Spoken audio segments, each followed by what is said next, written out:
თქვენ დაკავებული ხართ 73 ქვეყანაში მოგზაურობის ბრალდებით, მაგრამ არ გაქვთ თუმილის უფლება. წამოყევით.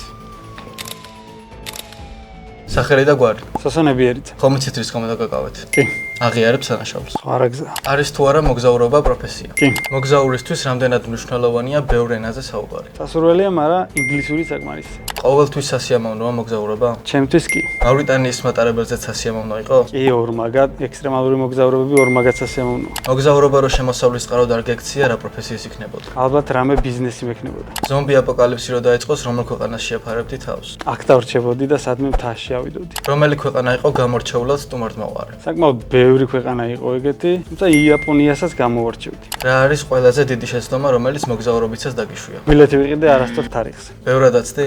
3 დღით. მარტო მოგზაურობა გირჩენია თუ მეგობრებთან ერთად? ორივეს აქვს თავის პლუსები და თავის მინუსები, მაგრამ როდესაც ვიდეოს ვიღებ მარტო. კამერის წინ როგორ იხარ? ზუსტად ისეთივე ხარ კამერის უკან? ალბათ ბევრად თავისუფალი ვარ, როცა კამერა არ არის ჩართული. 10 დღე და 5 ქვეყანა თუ 1 თვე და 1 ქვეყანა? 1 თვე და 1 ქვეყანა. რომელი იყო ყველაზე ძვირიანი ქვეყანა? სინგაპური. რომელია 3 აუცილებელი თვისება, რომელიც მოგზაურს უნდა კონდეს? უნდა იყო ალბათ უშიშარი, უნდა შეგეძლოს ადამიანებთან კომუნიკაცია და ფულის შოვნა უნდა შეგეძლოს, იმიტომ რომ ძალიან ძვირიჭდება მოგზაურობა. რამდენად მარტივია მოგზაურობით ფულის შოვნა? მარტივი ნამდვილად არ არის, თუმცა შესაძლებელია. იუთუბერობის გარდა რა გზა არსებობს, რომ მოგზაურობით ფული ეშოვო? ალბათ ჯგუფური ტურები შეგიძლია გააკეთო. რა რჩევას მისცემდი დამწყებ მოგზაურებს? თუ მოგზაურობა გსიამოვნებს, არ გაჩერდე. რა სახელით იქნებოდი ცნობილი Soso Around the World რო არ გეტყვას? დიდი ალბათობით სასონებიერით.